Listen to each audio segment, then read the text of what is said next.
कल की क्लास में हमने हिंदी भाषा के अंतर्गत शब्द विचार से संबंधित चीज़ों को जाना था। आज उससे संबंधित पक्ष को हम यहाँ पर जानेंगे। आज से शुरू होगी आपकी क्लास में वो हिस्से जहाँ सीजीपीएससी हो या कोई भी एग्ज़ाम हो, चाहे वो हॉस्टल वार्डन हो, चाहे व्यापम ले रहा हो, चाहे आपका पीएससी ले रहा हो, किसी भी परीक्षा में हमेशा आपको शब्द विचार से संबंधित प्रश्न जरूर पूछे जाते हैं। जैसे कि यदि कह सकता है झोला किस प्रकार का शब्द है, तब आपको वहाँ पर ऑप्शन दिए जाते हैं, क्या वो तत्सम है, तद्भव है, देशज है या विदेशज है। इसी सारे पक्ष को अगर कहता है चंद्र किसका तत्सम शब्द है, या कह सकते हैं रेलगाड़ी शब्द की पहचान कीजिए, या कह सकते हैं तेंदुआ कैसा शब्द है, इस प्रकार के शब्द विचार से प्रश्न आपको पूछे जाते हैं। कल की क्लास में हमने चर्चा करी थी कि जब वर्ण अक्षरों को संयुक्त किया जाता है तो वर्ण अक्षरों को संयुक्त करते समय क्या होता है, हम उपसर्ग, प्रत्यय का, संधि और समास की प्रक्रिया का निर्माण करते हैं और उनके द्वारा शब्द का निर्माण जो है वो देखने को मिलता है। इसी कैटेगरी में हम आज पढ़ने वाले हैं रचना या बनावट के आधार पर शब्द कितने प्रकार के होते हैं। तो रचना या बनावट के आधार पर अगर हम शब्द की बात करें तो यहाँ 3 प्रकार के शब्द पाए जाते हैं। एक होता है हमारे लिए रूढ़ शब्द जिसे हम ट्रेडिशनल वर्ड्स कहते हैं, एक होता है यौगिक शब्द जिसे कंबाइंड वर्ड्स कहते हैं, और एक होता है योग रूढ़ शब्द जिसे ट्रेडिशनल कंबाइंड वर्ड्स कहा जाता है। ठीक है, तो सबसे पहली रचना या बनावट की प्रक्रिया के लिए सबसे प्रथम इकाई हम किसको मानते हैं? रचना या बनावट की प्रक्रिया के लिए सबसे प्रथम इकाई हम संयुक्ताक्षर को मानते हैं। इसके बाद हमारे द्वारा क्या किया जाता है, कभी कुछ शब्द को पहले जोड़ा जाता है, कभी कुछ शब्द को बाद में जोड़ा जाता है, कभी वर्ण अक्षर संयुक्त होकर संधि की प्रक्रिया का निर्माण करते हैं, तो कभी समास की प्रक्रिया को निर्माण से हमारे पास शब्द का निर्माण होता है। और इस तरह देखा जाए तो रचना या बनावट के आधार पर सबसे पहला शब्द होता है रूढ़ शब्द जिसे हम कहते हैं मूल शब्द। रूढ़ या मूल शब्द क्या होते हैं? तो रूढ़ या मूल शब्द वो होते हैं जो परंपरागत और एक निश्चित अर्थ से बंधा होता है। तो स्वतंत्र सत्ता या पहचान रखने वाला ऐसा शब्द जिसे खंड में बांटा नहीं जा सकता। जिस परंपरा के नियम से बंधे प्रयोग होते थे वैसे ही प्रयोग होते हैं, ऐसे शब्दों को रूढ़ शब्द कहा जाता है। इसका कभी भी सार्थक खंड नहीं हो सकता है। अगर इस रूढ़ शब्द को अगर हम विभक्त करते हैं, वर्ण विन्यास करते हैं, तो इसको विभक्त करने पर वह निरर्थक हो जाते हैं। इसमें आते हैं जैसे कि घर, पति, पुत्र, बालक, इसी प्रकार भवन कहता है। ठीक है, इसी रूप में देखा जाए तो यदि वो नदी कहता है तो ये सब हमारे लिए रूढ़ शब्द की श्रेणी में आते हैं। तो स्वतंत्र सत्ता या पहचान रखने वाला ऐसा शब्द जिसे खंड में बांटा नहीं जा सकता, जिस सांचे में ढले प्रयोग होते थे वैसे ही प्रयोग होते हैं, तो परंपरागत और निश्चित अर्थ देने वाले शब्दों को हम रूढ़ शब्द कहते हैं। ठीक है, दूसरी बात, अगर हम इसका खंड करना चाहें तो अगर हम खंड को वर्ण विन्यास करेंगे तो घ व्यंजन के साथ में अस्वर और र व्यंजन के साथ में अस्वर देखने को मिलता है। और इस तरह देखा जाए तो किसी भी मूल शब्द में जो परंपरागत तरीके से बंधा होगा उसे ही रूढ़ शब्द कहा जाता है। दूसरा है यौगिक शब्द। यौगिक शब्द को आप कंबाइंड वर्ड्स के भी नाम से पुकारते हैं। यौगिक शब्द को कंबाइंड वर्ड्स के नाम से पुकारते हैं, यानी कि 2 शब्दों से मिलकर बना हुआ ऐसा शब्द जो 2 सार्थक खंडों में बांटा जा सके, तो यौगिक शब्द की श्रेणी में आते हैं। ठीक है, तो यौगिक शब्द क्या होते हैं? 2 शब्दों से मिलकर बना हुआ ऐसा शब्द जो 2 सार्थक खंडों में विभक्त किए जा सकते हैं, ऐसे शब्दों को यौगिक शब्द कहा जाता है। इस यौगिक शब्द की बात की जाए तो इसमें जो समास की संधि की प्रक्रिया है कि संधि, समास, उपसर्ग और प्रत्यय से मिलकर बना हुआ शब्द, संधि, समास, उपसर्ग, प्रत्यय से मिलकर बना हुआ शब्द जो 2 सार्थक खंडों में बांटे जा सकते हैं, ऐसे शब्दों को यौगिक शब्द कहते हैं। यदि आपका एग्जाम्पल कहता है पाठशाला, ठीक है। इसी प्रकार आपका एग्जाम्पल कहता है पंडिताइन, ठीक है, अगर आपका एग्जाम्पल कहता है पंडिताइन कहता है, इसी प्रकार आजीवन कहता है, ठीक है। तो ऐसे शब्द जो दो सार्थक खंडों में बांटे जा सकते हैं, ऐसे शब्दों को यौगिक शब्द कहा जाता है। कुछ शब्द ऐसे होते हैं जो दो शब्दों से मिलकर बना है, इसलिए यौगिक भी है, और परंपरा से रूढ़ होकर वो हमारे लिए रूढ़ हो जाता है, यानी कि ट्रेडिशनल कंबाइंड वर्ड्स, यानी कि दो शब्दों से मिलकर बना हुआ ऐसा शब्द जो आवश्यकता के अनुसार दो सार्थक खंडों में बांटे जा सके, परंतु परंपरा के नियमों से बंधे प्रयोग होते हैं, इसलिए निश्चित अर्थ हेतु बंध जाता है, रूढ़ हो जाता है, तो ऐसे शब्दों को योग रूढ़ कहा जाता है। और ध्यान रखिएगा कि जितने भी हमारे बहुव्रीहि समास वाले एग्जाम्पल होते हैं, ये सारे बहुव्रीहि समास वाले एग्जाम्पल योग रूढ़ की श्रेणी में आते हैं। यदि हमारा एग्जाम्पल कहता है जैसे कि दशानन, अब यहाँ दो शब्द हैं दस और आनन, लेकिन दशानन का जो प्रयोग है वह किसके लिए किया जाता है? रूढ़ हो जाता है रावण के लिए। इसी प्रकार अगर आप पंकज कहते हैं तो पंक में ज प्रत्यय है, और यहाँ पर ज प्रत्यय पंक के साथ में जुड़कर एक अर्थ प्रस्तुत करता है जो कमल के लिए रूढ़ हो जाता है। तो कहने का मतलब, जब वर्ण अक्षरों को संयुक्त किया जाता है, उपसर्ग प्रत्यय संधि समास की प्रक्रिया से जब किसी शब्द का निर्माण होता है, तो उस आधार को on the basis of formation या अकॉर्डिंग टू क्रिएशन के नाम से पुकारते हैं, जहां तीन प्रकार के शब्द देखने को मिलते हैं। तो रचना या बनावट के आधार पर या व्युत्पत्ति के आधार पर रूढ़ शब्द, यौगिक शब्द और योग रूढ़ शब्द होते हैं। तो स्वतंत्र सत्ता या पहचान रखने वाला शब्द जिसे खंड में बांटा नहीं जा सकता, ऐसे शब्दों को हम क्या कहते हैं? रूढ़ शब्द कहते हैं, जो किसी परंपरागत नियम के निश्चित अर्थ हेतु बंधा हो। दो सार्थक खंडों में बांटे जा सकते हैं, ऐसे शब्दों को हम यौगिक शब्द की श्रेणी में रखते हैं, जिसके हम उपसर्ग प्रत्यय संधि समास की प्रक्रिया से निर्मित शब्द का इस्तेमाल होता है। और तीसरा है योग रूढ़, कि यौगिक की तरह दो शब्द से मिलकर बना परंतु किसी परंपरा से बंध कर निश्चित अर्थ को प्रस्तुत करता है, तो योग रूढ़ शब्द कहलाते हैं।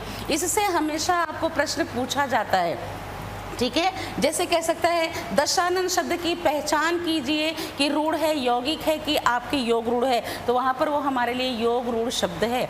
इसी प्रकार कह सकता है कि पति शब्द में किस प्रकार का शब्द है, रूढ़ है कि यौगिक है कि योग रूढ़ है, तो वो हमारे लिए रूढ़ शब्द है, ठीक है। दूसरी बात ध्यान रखेंगे कि रूढ़ शब्द को हम एकार्थी शब्द भी कह सकते हैं। रूढ़ शब्द को एकार्थी शब्द भी कहा जा सकता है, क्योंकि एक अर्थ के लिए निश्चित परंपरा से क्या हो जाता है? बंध जाता है। यदि पति कह रहा है, पवन कह रहा है, ठीक है, इसी प्रकार भवन कह रहा है, ठीक, देश कह रहा है, इसी रूप में व्याह कह रहा है, वृक्ष कह रहा है, तो इसे और एक्सप्लेन करने की जरूरत नहीं पड़ती। तो रूढ़ शब्द को एकार्थी शब्द की श्रेणी में रखा जा सकता है, और यौगिक शब्द में हमारे लिए हमेशा दो सार्थक शब्द होंगे। यौगिक शब्द में हमारे लिए दो सार्थक शब्द होंगे, या तो हमारे लिए एक शब्द होगा जिसका निश्चित अर्थ जरूर होगा, ठीक है। दूसरी बात, योग रूढ़ हमेशा बहुव्रीहि समास के उदाहरण वाले एग्जाम्पल होते हैं, इसलिए ध्यान रखिएगा कि योग रूढ़ शब्द से ही बहुव्रीहि समास बनता है। अब आता है हमारे लिए दूसरा, इतिहास, उत्पत्ति, उद्गम, उद्भव या स्रोत के आधार पर। तो इतिहास, उत्पत्ति, उद्गम, उद्भव या स्रोत के आधार पर अगर कहा जाए तो यहाँ दो प्रकार के शब्द देखने को मिलते हैं जो मुख्य माने जाते हैं, जिसमें है आपका तत्सम और तद्भव। दो प्रकार के और हैं, देशज और विदेशज। तो कुछ किताबों के अनुसार इतिहास के आधार पर केवल 4 प्रकार का शब्द माना जाता है, उन्हीं 4 में से एक और मिला देते हैं तो हाइब्रिड वर्ड्स बनकर 5 प्रकार के इतिहास के आधार पर शब्द देखने को मिलते हैं। इस इतिहास के आधार पर सबसे पहला है हमारे लिए तत्सम। तत्व का मतलब होता है उसी के, और सम का मतलब होता है समान। तो तत्व का मतलब है उसी के, और सम का मतलब है हमारे लिए समान। हमारी प्राचीन आर्य भाषा क्या है? संस्कृत। प्राचीन आर्य भाषा है हमारी संस्कृत। संस्कृत के शब्दों का अगर हिंदी में उसी रूप में प्रयोग किया जाए जिस रूप में वो संस्कृत में है, तो अगर देखा जाए तो तत्सम शब्द क्या होते हैं? तत् का मतलब है उसी के, सम का मतलब है समान।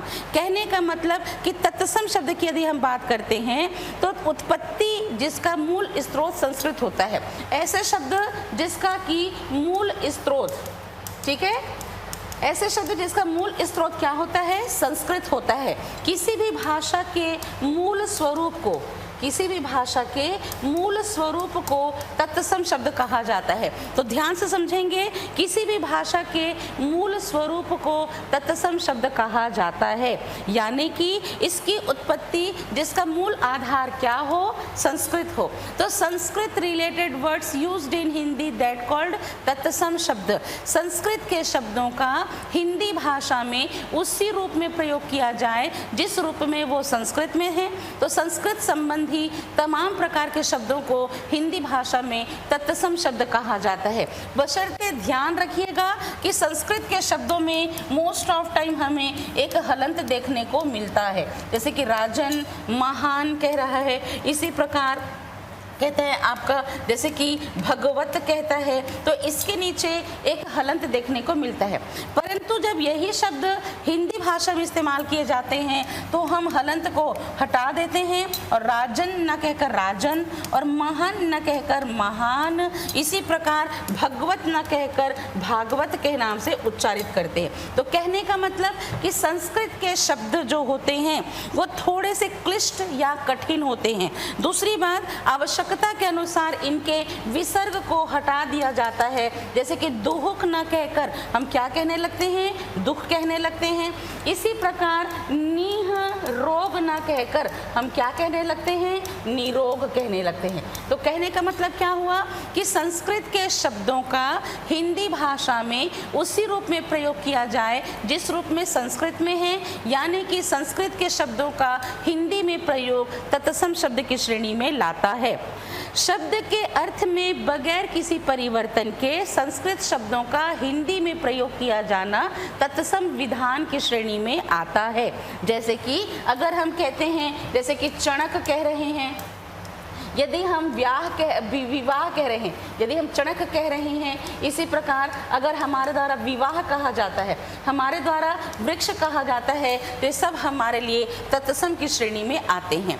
इस तत्सम शब्द की खासियत होती है कि ये आपके ऐसे शब्द होते हैं जो थोड़े से कठिन होते हैं, तो उच्चारण करने में भी कठिनाई होती है। दूसरी बात, जहाँ शब्द टूट जाते हैं, जहाँ शब्द टूट जाते हैं, संयुक्त अक्षर अलग हो जाते हैं, जैसे कि अगर देखा जाए अग्नि कहता है, पुत्र कहता है, इसी प्रकार अगर वो सूर्य कहता है, ठीक है, इसी प्रकार देखा जाए पत्नी कहता है, तो यहाँ पर एक अर्धाक्षर और एक पूर्णाक्षर होते हैं, संयुक्त अक्षर होते हैं जो टूट जाते हैं। तो धर्म है, ठीक है, सूर्य है, पुत्र है, तो यहाँ संयुक्त अक्षर और हमारे लिए ऐसे प्रयोग होते हैं जहाँ वर्ण टूट जाते हैं, तो ये सब हमारे लिए तत्सम की श्रेणी में आते हैं। इसकी एक विशेष पहचान होती है, संस्कृत के तत्सम की एक विशेष पहचान होती है। जिस शब्द का अंत क्ष से हो, जैसे कि आपका वृक्ष कहता है, ठीक है, अक्ष कहता है, तो जहाँ क्षत्रिय के क्ष से जिसका अंत हो रहा है, साथ ही देखा जाए तो आपके आरेफ वर्ण, जैसे कि आपका धर्म कह रहा है, सूर्य कह रहा है, पुत्र कह रहा है, तो ये आपके आरेफ वर्ण र वाले जो वर्ण होते हैं वो भी तत्सम होते हैं, ठीक है। साथ ही षटकोण का श, जैसे कि प्रदोष कहता है, ठीक है, उसी प्रकार कृषि कहता है, वृष्टि कहता है, दृष्टि कहता है। इसके अतिरिक्त शक्कर का शब्द, जैसे कि श्वेत कह रहा है, श्यामल कह रहा है, श्यालक कह रहा है। उसी प्रकार देखा जाए तो हमारे लिए आपके शब्द में जहाँ त्रिशूल का त्र है, पुत्र, चरित्र, नक्षत्र कह रहा है, ठीक है, ये सभी हमारे लिए तत्सम की श्रेणी में आते हैं। यहाँ तक कि ज्ञानी का ज्ञा, जैसे कि विज्ञ कहता है ना, ज्ञात कहता है, ज्ञान कहता है, तो जिस शब्द के अंत में क्षत्रिय का क्ष, रस्सी करा, हलंत और आरफ वर्ण में, त्रिशूल कतरा, षटकोण का श, शक्कर का श, ज्ञानी का ज्ञा होता है, तो ऐसे शब्द हमारे लिए आपके किसकी श्रेणी में आते हैं? तत्सम। जिस शब्द में ऋषि का री लगा होता है, जैसे कि आपका कृषि कह रहा है, जैसे कि वृष्टि कह रहा है, ठीक है, ये आरफ वर्ण में जुड़ा हुआ है। इसी प्रकार चरित्र कह रहा है, इसी प्रकार अगर वृषभ कह रहा है, ठीक है, तो ये सब हमारे लिए आपके तत्सम शब्द की श्रेणी में आते हैं। तो कहने का मतलब कि तत्सम शब्द संस्कृत के शब्द होते हैं, तो उस शब्द को जो संस्कृत के शब्द हैं जिसका हिंदी में उसी रूप में प्रयोग किया जाए जिस रूप में वो संस्कृत में थे, तो संस्कृत के संबंधित सभी शब्दों को तत्सम शब्द कहा जाता है, ठीक है। तो किसी भी भाषा के मूल रूप को हम क्या कहते हैं? तत्सम शब्द कहते हैं। किसी भी भाषा के मूल रूप को तत्सम शब्द कहा जाता है, ठीक है। तो कहने का मतलब क्या हुआ? संस्कृत के शब्दों का बगैर किसी में अर्थ परिवर्तन के हिंदी भाषा में अगर उसी रूप में प्रयोग किया जाए जिस रूप में वो संस्कृत में है, तो संस्कृत के शब्दों का हिंदी प्रयोग तत्सम की श्रेणी में आता है। Those words which we taken from language of Sanskrit for use of our language Hindi that called तत्सम शब्द। क्लियर हो गया? अब तत्सम के बाद आता है तद्भव। तो तद्भव क्या होते हैं? When Sanskrit words converted into Hindi, when Sanskrit words changed into Hindi, यानी किसी भी भाषा शब्द का विकृत रूप, किसी भी भाषा के शब्द का विकृत रूप हमारे लिए क्या कहलाता है? तद्भव।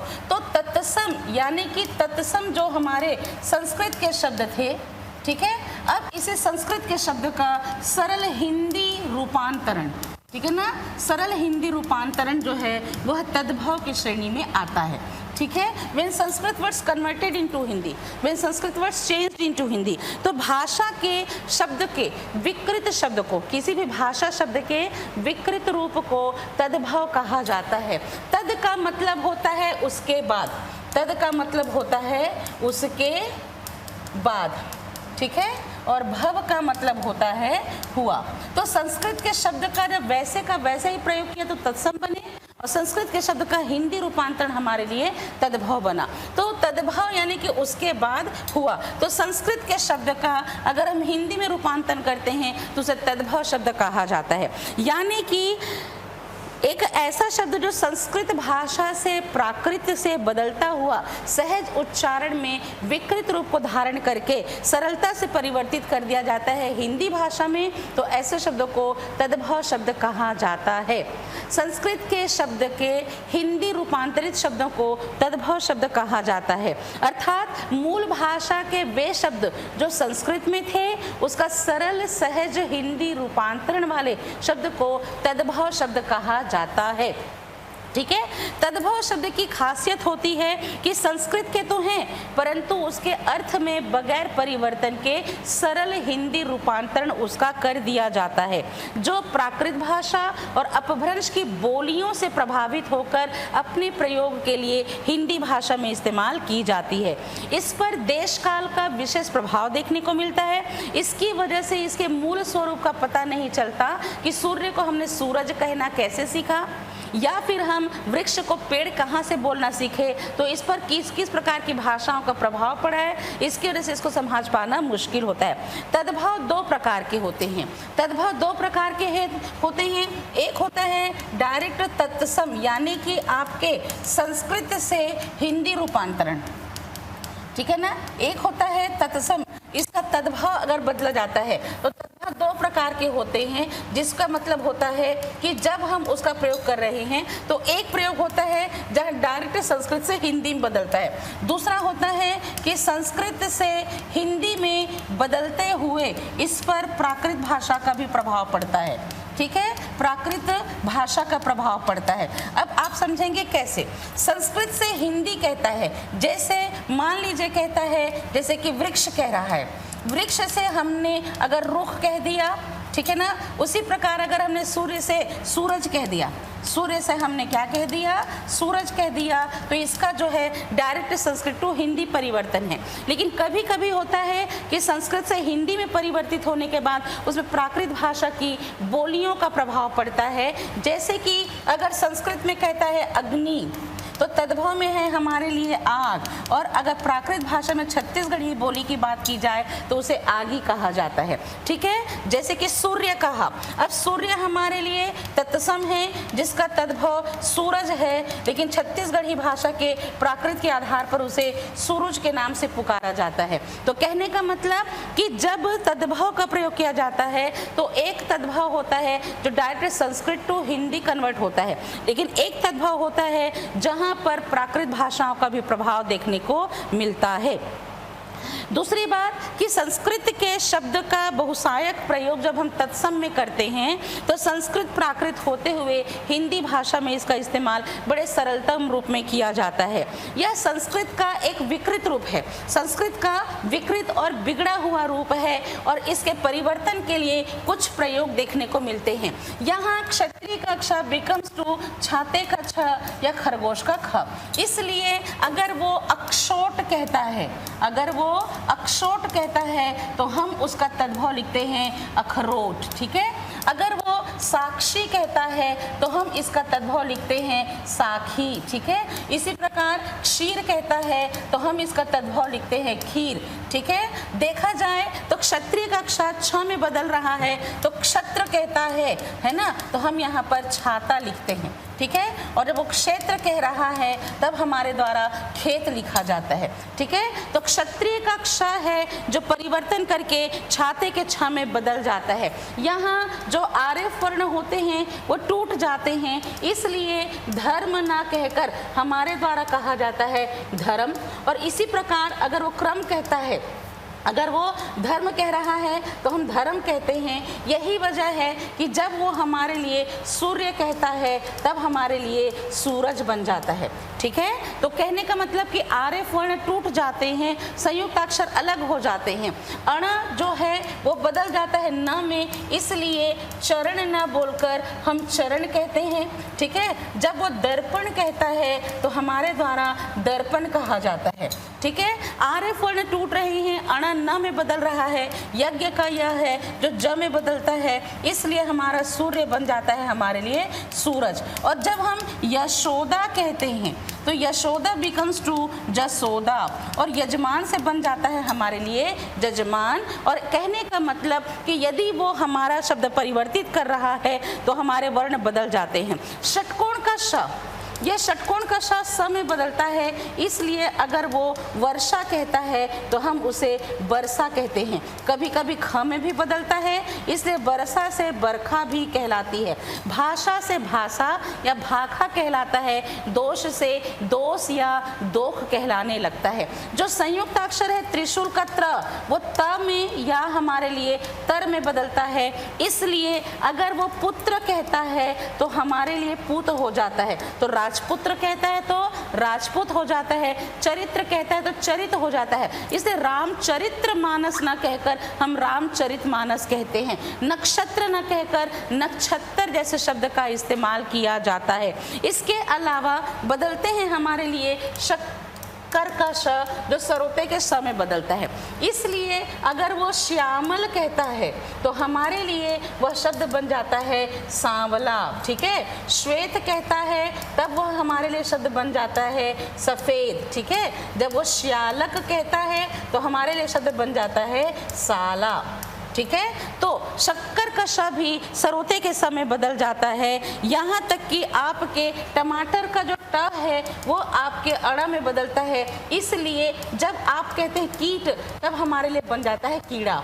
ठीक है, इसी प्रकार करकट कहता है, करकट कहता है तब हमारे लिए कंकड़ जैसे शब्द का निर्माण होता है। ठीक है, यही प्राकृत भाषा में छत्तीसगढ़ी भाषा के अंदर अड़ा से र में परिवर्तन हो जाता है, तभी छत्तीसगढ़ी में झगड़ा नहीं झगड़ा, लफड़ा नहीं लफड़ा, थप्पड़ नहीं थपड़ा, जूड़ा से जूड़ा, कीड़ा से कीड़ा, से कीड़ा और पीड़ा से पीड़ा कही जाती है। कहने का मतलब कि जब इसके परिवर्तन हो रहे हैं तो हम ये देखते हैं कि जो अड़ा वाले और अड़हा वाले शब्द होते हैं ये हमेशा तद्भव शब्द होते हैं।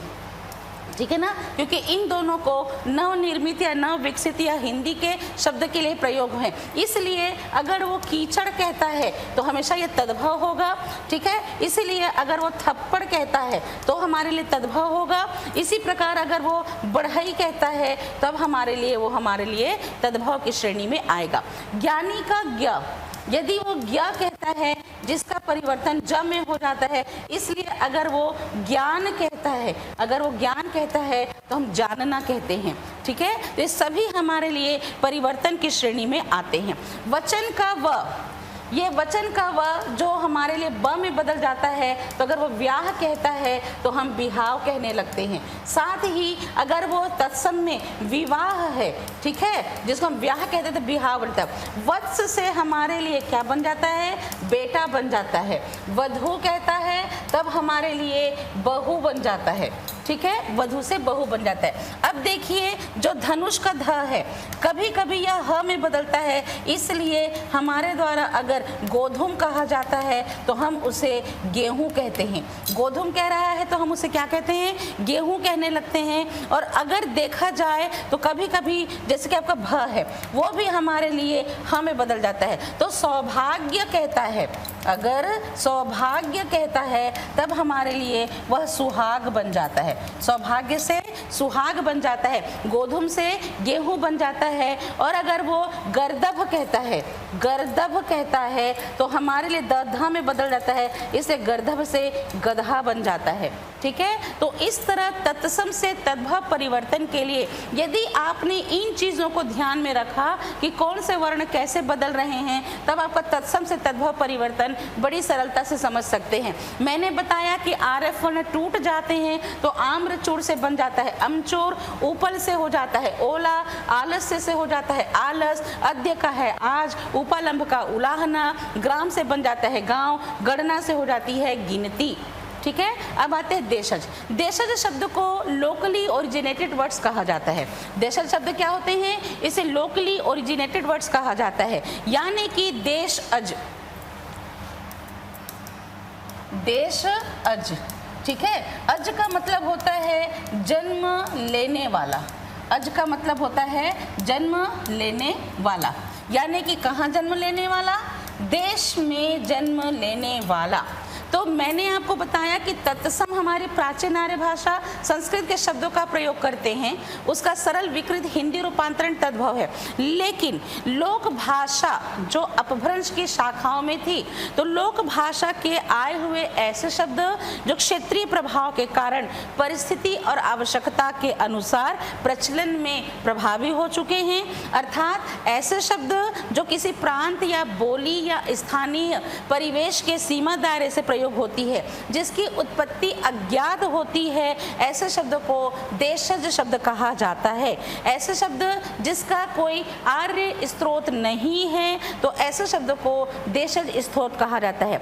वे स्थानीय बोलचाल और अज्ञात स्रोत से हिंदी भाषा में आदतन प्रयोग किए जाते हैं, जिसका सीमा दायरे के भीतर ही प्रभाव देखने को मिलता है, ठीक है। तो किसी भी देश, नगर, राज्य, प्रांत की सीमा दायरे के अंदर प्रयोग होने वाले ऐसे शब्द जो स्थानीय बोलचाल, घरेलू शब्दावली के अनुसार आदतन प्रयोग किए जाते हैं, ऐसे शब्द जिसकी उत्पत्ति किसी देश के सीमा के अंदर ही हो, ऐसे शब्द को देशज शब्द कहा जाता है। ये देशज शब्द एक दूसरे से प्रभावित होते हैं। तो भारत जो राज्यों का संघ है, अगर देखा जाए तो इसमें अवधी, बगही, मैथिली, भोजपुरी, राजस्थानी, बिहारी, उड़िया, असमिया, बांग्ला, जितने प्रकार की भी आपकी संवैधानिक भाषा के अंतर्गत जो बोलियां, उपबोलियां हैं, उनके शब्दों का प्रभाव देशज की श्रेणी में आता है। इससे भी संबंधित शब्द आपको पूछता है, जैसे कि एग्जाम्पल दे सकता है, जैसे कि गरबा किस प्रकार का शब्द है, तो गरबा जो है वह आपका गुजराती भाषा का शब्द है। अब गुजराती जो है वो देश के अंदर ही है, इसलिए गुजराती हो, चाहे मराठी हो, चाहे पंजाबी हो, ये सभी भाषाएं देशज की श्रेणी में आती हैं। तो कोल संथाली जो जनजातियां होती हैं उसमें भी प्रयोग किए जाने वाले शब्द हमारे लिए देशज की श्रेणी में आते हैं। अगर हम कपसा कह रहे हैं, कदली कह रहे हैं, कोड़ी कह रहे हैं, तांबुल कह रहे हैं, परवल और सरसों कह रहे हैं, तो कोल या संथाली के शब्द होते हैं। जब हम गरबा कह रहे हैं और हड़ताल कह रहे हैं, तो गरबा और हड़ताल हमारे लिए गुजराती भाषा का शब्द है। यदि हमारे द्वारा गाछ कहा जाता है, ठीक है, गाछ कहा जाता है, यदि हमारे द्वारा माछ कहा जाता है, इसी प्रकार भद्र लोग कहा जाता है, ठीक है, इसी प्रकार उपन्यास कहा जाता है, ये सब हमारे लिए बांग्ला के शब्द हैं, ठीक है ना, बांग्ला भाषा के शब्द हैं। इसी तरह भद्र लोग कह रहा है, अगर देखा जाए तो उपन्यास कह रहा है, नेह कह रहा है, चुड़ांत कह रहा है और नितांत कह रहा है। एक प्रश्न पूछा गया था आपको, गल्प, गल्प किस भाषा का शब्द है? तो गल्प भी हमारे लिए आपकी बंगाली भाषा का शब्द माना जाता है। मराठी, मराठी जैसे प्रगति कहता है ना, चालू कहता है, ठीक है, तो ये हमारे लिए मराठी भाषा का शब्द है। तो मराठी भाषा में प्रगति कहता है, चालू कहता है। इसके अलावा देखा जाए तो हमारे लिए अगर वो बाड़ा कहता है, बाजू कहता है, चलतू और टिकाऊ कहता है, तो ये हमारे लिए देशज भाषा में मराठी के शब्द होते हैं। कभी कभी दक्षिण भारतीय भाषाओं के शब्द जैसे कि पायसम कह रहा है, बिल्ला कह रहा है, उसी प्रकार लुंगी, डोसा कह रहा है, तो ये देशज की श्रेणी में आते हैं। जब हम कहते हैं एग्जाम्पल के तौर पर, कभी साउंड इफेक्ट पर भी हम उसे एक अनुकरण के अनुसार बना देते हैं, तो जो साउंडिंग इफेक्ट पर अगर वो गड़गड़ कह रहा है, ठीक है, अगर वो धक धक कह रहा है, ठीक है ना, इसी प्रकार अगर देखा जाए तो गड़गड़, धक धक, भट भट कह रहा है, तो जो अनुकरण वाले शब्द होते हैं, यानी कि आपके अनुकरणात्मक शब्द होते हैं, यह भी हमारे लिए आपके किसकी श्रेणी में आते हैं? ये सब हमारे लिए आपकी अनुकरण वाले शब्द देशज की श्रेणी में आते हैं, ठीक है। तो देखने वाली बात है कि झोला, टांग, ठुमरी अगर कहता है तो झोला, टांग, ठुमरी, गड़गड़, भट भट, धक धक, भट भट कहता है, ठीक है, चिड़चिड़ कहता है, कुड़कुड़ कहता है, उटपटांग कहता है, खटपट कहता है, खर्राटा कहता है, बाजरा, परवल, कोड़ी, जूता, कबड्डी, है ना। इसके अलावा देखिए आपको 2 से 3 बार पूछा जा चुका है खिड़की शब्द को, ठीक है ना, खिड़की को, तेंदुआ को, ये पूछे जा चुके वाले ऑप्शन हैं। तो खिड़की हो गया, तेंदुआ हो गया, झरोखा हो गया, बिदकना, घूंट कहता है, टेटे कहता है, चिटपोट कहता है, उल्टा पुल्टा, पास पड़ोस कहता है। इसी तरह देखा जाए तो झिड़की कहता है, झुमका, टटोलना कहता है, टपरा कहता है, टपरी कहता है, कूड़ा कहता है, कोपर कहता है, ये सब देशज की श्रेणी में आते हैं, ठीक है। तो इसके बाद आता है हमारे लिए आपका ऐसा शब्द जो है विदेशज। विदेशज मतलब इसे हम आगत शब्द की श्रेणी में रखते हैं। तो हिंदी भाषा में विदेशज शब्द मूलतः 2 प्रकार के होते हैं। एक तो मुस्लिम शासकों के प्रभाव से आने की वजह से अरबी फारसी के शब्द, और एक ब्रिटिश हुकूमत के आने की वजह से आपके यूरोपीय भाषाओं के शब्द प्रभावी होते हैं। तो मुस्लिम शासन के प्रभाव से आए हुए शब्दों में हम अरबी फारसी तुर्किस्तानी शब्दों को हिंदी में अपना प्रयोग करते हैं और अपभ्रंशित स्वरूप में ढालकर प्रयोग करते हैं। अरबी फारसी के शब्द में जहां नुक्ता लगा होता है, हम अपने उच्चारण करते समय उसका प्रयोग नुक्ता को हटा देते हैं। लेकिन मैंने कल की और परसों की क्लास में मैंने वर्तनी में बताया था कि जब आप किसी ऐसे शब्द का प्रयोग सुनते हैं जो हिंदी भाषा में भी है, ऐसी परिस्थिति में आप क्या करते हैं, वहां नुक्ता लगाया जाना जरूरी हो जाता है। इसलिए जब हम हिंदी में प्रयोग करते हैं, जैसे कि कागज ना कहकर हम कागज बोलते हैं, खुशी ना बोल करके हम खुशी कहते हैं। तो कहने का मतलब कि विदेशी हुकूमत से आए हुए शब्द, तो जो अरबी, फारसी, तुर्की भाषा, पश्तो, इंग्लिश, ऐसी सभी भाषाओं में एक नुक्ता का प्रयोग होता है। अब आप कहेंगे कि इंग्लिश में कैसे? अगर वो फैशन कहता है, अगर वो फैशन कहता है, इसी प्रकार आपका प्रूफ कहता है, इसी प्रकार कहता है आपका फैशन, अगर कहता है आपका प्रूफ, तो यहाँ पर एक नुक्ता लगाया जाएगा। ठीक है, जब वो अरबी फारसी का शब्द है, जैसे कि खुशी कह रहा है, जैसे कि हमारे लिए कायदा कह रहा है, तो नुक्ता लगाया जाएगा। लेकिन जब हम साधारण सी हिंदी में इसका प्रयोग करते हैं तो ये बेनुक्तादार हो जाते हैं। तो मुस्लिम शासन के प्रभाव में आने की वजह से जब हम इसका प्रयोग करते हैं तो ये सारे शब्द हैं जो अपने अनुसार हिंदी भाषा में बदल दिया जाता है। कभी कभी अंतिम वर्ण को ह जो है, जैसे कि अल्लाह कह रहा है, जैसे कि अल्लाह कह रहा है, अपनी सुविधा के अनुसार हम ह को साइलेंट कर देते हैं और हम अल्लाह बोलने लगते हैं। आरिफ वर्ण को भी आवश्यकता के अनुसार तोड़ दिया जाता है, तो बर्फ से हम बर्फ कहने लगते हैं। जब वो बर्तन कहता है, गर्दन कहता है, तो हम बर्तन और गर्दन कहने लगते हैं। यानी कि ऐसे शब्द जो अरबी फारसी के हैं, उन शब्दों का प्रयोग हम अपनी सुविधा के अनुसार करते हैं। कभी कभी हम यहाँ पर चंद्र बिंदु है, जैसे कि दुकान कहता है, जैसे कि मकान कहता है, हम इस चंद्र बिंदु को न में बदलकर दुकान बनाते हैं और इसी प्रकार मकान शब्द कहा जाता है। ठीक है, अगली बात अगर देखा जाए तो जब हम आवश्यकता के अनुसार इसमें मात्रात्मक भी परिवर्तन करते हैं, आतिशबाजी है हम आतिशबाजी कहने लगते हैं, तकिया है हम तकिया कहने लगते हैं, खुराक है हम खुराक कहने लगते हैं। तो देखा जाए तो कुछ किताबों के अनुसार कहा रहता है कि 3500 प्रकार के शब्द हैं अरबी फारसी के। तो कहने का मतलब है कि फारसी शब्दों की संख्या 3500 मानी जाती है और अरबी शब्दों की संख्या 2500 मानी जाती है। कुल मिलाकर अगर देखा जाए तो लगभग 6000 प्रकार के शब्द अरबी फारसी का हम अपनी दैनिक बोलचाल की हिंदी की भाषा में करते हैं। तो अरबी फारसी तुर्की पश्तो लगभग 6000 प्रकार के शब्द हमारे विदेशज शब्द की श्रेणी में आपके केवल अरबी फारसी तुर्की पश्तो से आते हैं। इसके अतिरिक्त हम देखते हैं यूरोपियन कंपनियों के आने के प्रभाव से, तो यूरोपियन कंपनियों के आगमन से जो रूसी, चीनी, जापानी है ना, उसी प्रकार आपकी आ जाती है आपकी फ्रांसीसी, ये सारे शब्द हैं जो यूरोपियन कंपनियों से प्रभावित है। तो कहने का मतलब कि दो प्रकार के प्रभाव हैं, एक तो आपके अरबी फारसी तुर्की मुस्लिम शासकों से और एक यूरोपीय। तो लैटिन शब्द जैसे कि inch, agent, pension, radio, ration, masala कहता है।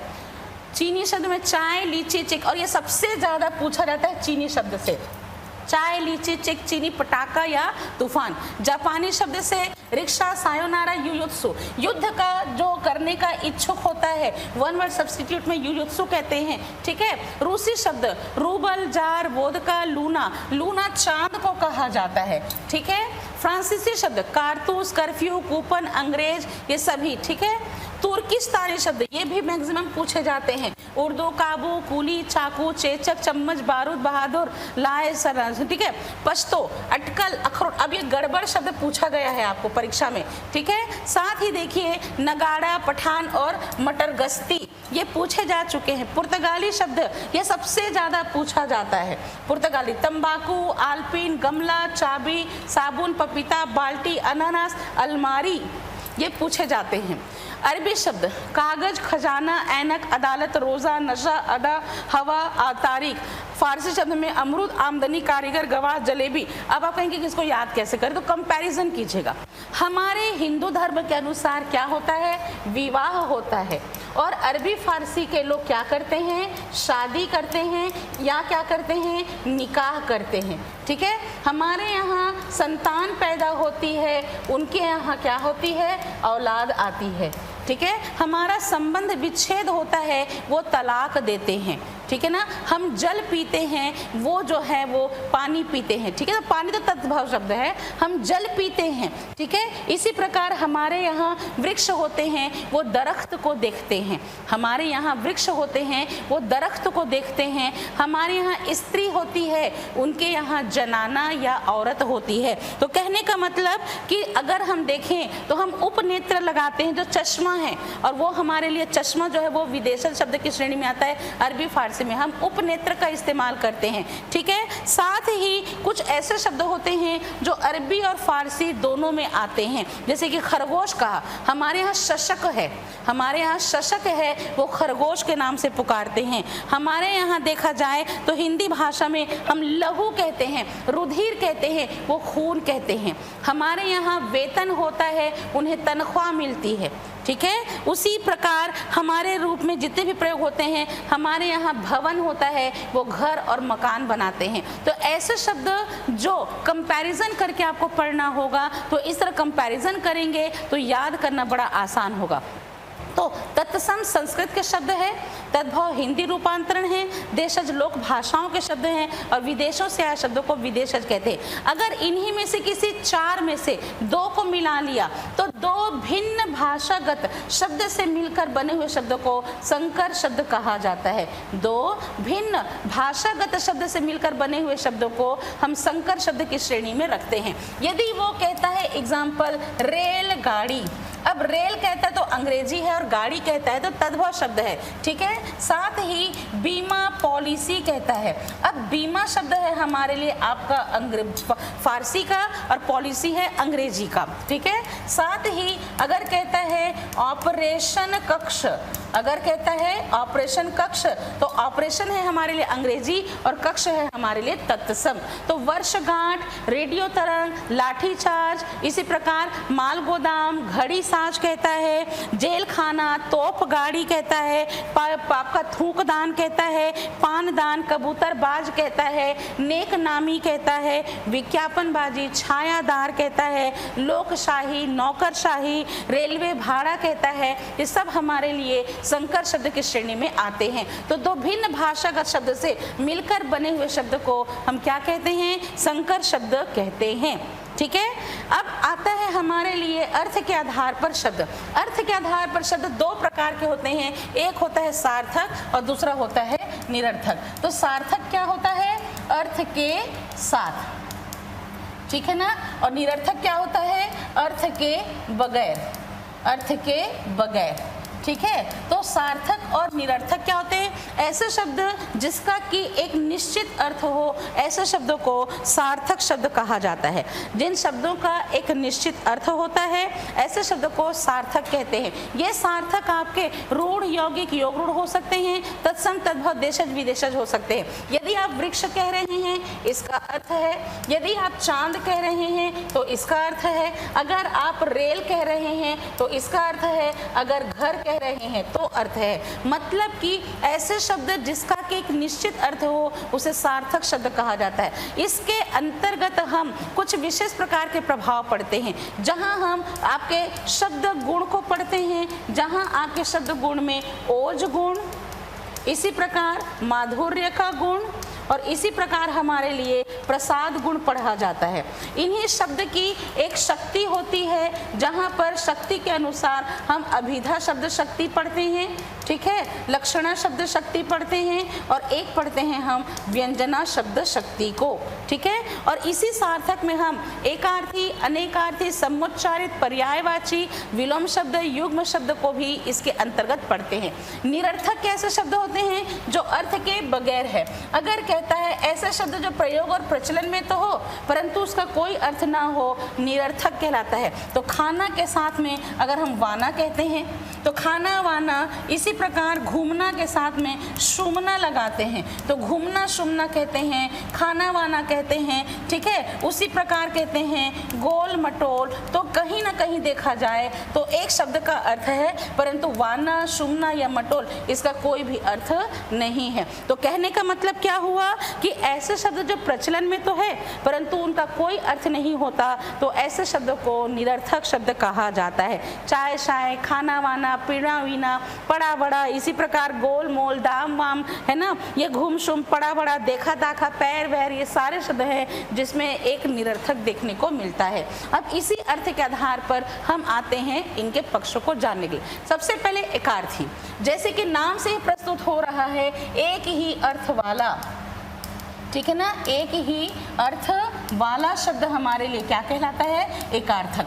कहीं ना कहीं हम रूढ़ शब्द जो होते हैं उसे एकार्थी की श्रेणी में ला सकते हैं। तो एकार्थक क्या होगा? अगर आप घर कह रहे हैं, पति कह रहे हैं, पुत्र कह रहे हैं, वृक्ष कह रहे हैं, इसी प्रकार अगर अभिशाप कह रहे हैं, ठीक है, आपके द्वारा कलंक कहा जा रहा है, आपके द्वारा अभिमान कहा जा रहा है, ठीक है ना, तो ये ऐसे शब्द हैं जिसको और से ज़्यादा अर्थ बताने की आवश्यकता नहीं होती। तो एकार्थी शब्द जिसका कि एक ही अर्थ होता है, केवल एक अर्थ को प्रस्तुत करता है, तो ऐसे शब्द को एकार्थी शब्द कहा जाता है। पाप, निंदा, वृक्ष, अपयश, पति, पत्नी, शिक्षक, छात्र, नदी, पर्वत, पहाड़, ये सभी एक ही अर्थ को प्रस्तुत करते हैं। हालांकि इनके पर्यायवाची होते हैं, परंतु इन्हें और एक्सप्लेन करने की कोई आवश्यकता नहीं होती। दर्प, अभिमान, अनुकंपा, प्रार्थना, स्वीकृति, अपयश कहता है, अक्षय कहता है, अक्षत कहता है, पूजा, पेड़, स्वागत, ये सभी हमारे लिए एकार्थी की श्रेणी में आते हैं। अब समानार्थी क्या होता है? समानार्थी मतलब समान अर्थ को बताने वाला, समान अर्थ को बताने वाला, ठीक है। अब ये समान अर्थ को बताने वाला कहीं ना कहीं हमारे लिए तत्सम का जो परिवर्तन तद्भव होता है वो हमारे लिए समानार्थी की श्रेणी में लिखा जा सकता है। क्यों कहा जा सकता है? यदि तत्सम शब्द में आपने कहा चंद्र, तत्सम शब्द में आपने अगर चंद्र कहा और हमने लिख दिया चांद, इसी प्रकार अगर आपने तत्सम शब्द में वृक्ष कहा और हमने लिख दिया पेड़, ठीक है। अगर पुत्र कह रहा है और हमने लिख दिया बेटा, ठीक है। अगर वो कहता है जनक और हमने लिख दिया पिता, तो कहने का मतलब अपने ही समान शब्द के सरल अर्थ को बताने वाले शब्द को समानार्थी शब्द कहा जाएगा, ठीक है। तो अधम को नीच कहना, आम्र को आम कहना, पुस्तक को किताब कहना। अब समानार्थी के तौर पर हम किसी भी प्रकार के शब्द को वहां पर ले सकते हैं। दिन है तो दिवस कहना, दुख है तो पीड़ा कहना, दर्द कहना, मतलब समानार्थी के लिए हम किसी भी शब्द को वहां पर इस्तेमाल कर सकते हैं। अब आता है हमारे लिए विलोम शब्द। विलोम शब्द क्या होते हैं? विपरीतार्थक शब्द होते हैं। विलोम शब्द विपरीतार्थक शब्द होते हैं कि एक ऐसा शब्द जो गुण, स्वभाव, प्रकृति, ढंग, कायदा, नियम के अनुसार अपने नाम के ठीक उल्टा हो, तो ऐसे शब्द को उल्टे अर्थ वाले शब्द विलोम शब्द, विरुद्धार्थी शब्द या विपरीतार्थक शब्द के नाम से पुकारा जाता है, ठीक है। तो विलोम शब्द के लेखन के लिए देखा जाए तो एक विशेष प्रकार का निशान है जो इस्तेमाल किया जाता है, ये विलोम शब्द है। अगर इसकी शर्त होती है कि जिस प्रकार का शब्द पूछा जाएगा वैसा उसका उत्तर लिखा जाएगा। जैसे आगे है तो हम पीछे लिखेंगे, अगला है तो पिछला लिखेंगे, लेकिन तत्सम शब्द है तो संस्कृत का शब्द है तो उसका प्रयोग वैसे ही होगा। अगर वो अग्र कहता है तो हमारे द्वारा क्या लिखा जाएगा? पश्च लिखा जाएगा, ठीक है। तो कभी कभी हम क्या करते हैं, जब इसका प्रयोग करते हैं तो कभी कभी हमारे द्वारा यहाँ पर क्रॉस का भी निशान लगाया जाता है, ठीक है। लेकिन कभी भी अगर हम सूर्य कह रहे हैं तो हम डैश का इस्तेमाल नहीं करेंगे, ठीक है ना। तो सूर्य है तो हम चंद्र लिखेंगे, तो डैश का इस्तेमाल नहीं किया जाता है। अपोजिट वर्ड्स में इस निशान का या क्रॉस के निशान का इस्तेमाल जो है वो किया जाता है। तो विलोम शब्द क्या होते हैं कि एक दूसरे के ठीक विपरीत होते हैं। ये विलोम शब्द जो स्वतंत्र शब्द होते हैं, ये विलोम शब्द जो स्वतंत्र होता है, जैसे कि पुत्र है तो हम क्या कहते हैं? पुत्री कहते हैं, ठीक है ना। जब वो श्वेत है तो हम क्या कहते हैं? श्वेत है तो हम श्याम कहते हैं, ठीक है।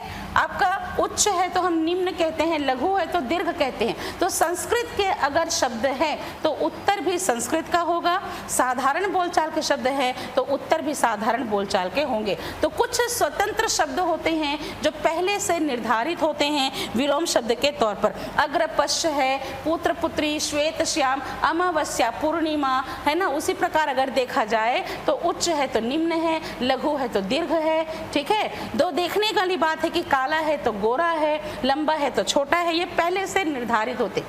कुछ अपोजिट जेंडर होते हैं जो निर्धारित होते हैं, जैसे कि दादा है तो हम लिखते हैं दादी, ठीक है। अपोजिट जेंडर में माता है तो हम लिखते हैं पिता, ठीक है। इसी प्रकार राजा है तो हम क्या लिखते हैं, रानी। ये पहले से निर्धारित होते हैं, इसमें जेंडर डिसाइड करने की, चेंज करने की कोई आवश्यकता नहीं होती है। लेकिन कभी कभी जेंडर लिंग परिवर्तन के द्वारा जब हम वान को बदल देते हैं वती में, तो गुणवान से गुणवती हो जाती है, इसी प्रकार मान से हो जाती है हमारे लिए मति। तो जितने भी स्त्री प्रत्यय हैं, ठीक है, जितने भी स्त्री प्रत्यय हैं, जैसे कि हमने ई प्रत्यय का इस्तेमाल किया, हम आइन प्रत्यय का इस्तेमाल करते हैं, हम आनी प्रत्यय का इस्तेमाल करते हैं, हम ईका का इस्तेमाल करते हैं, आ का इस्तेमाल करते हैं। तो जितने भी स्त्री प्रत्यय हैं उनको लगाकर भी विलोम शब्द का निर्माण किया जा सकता है। कुछ पहले से निर्धारित हैं जो स्त्रीलिंग पुल्लिंग के अनुसार विलोम शब्द होते हैं,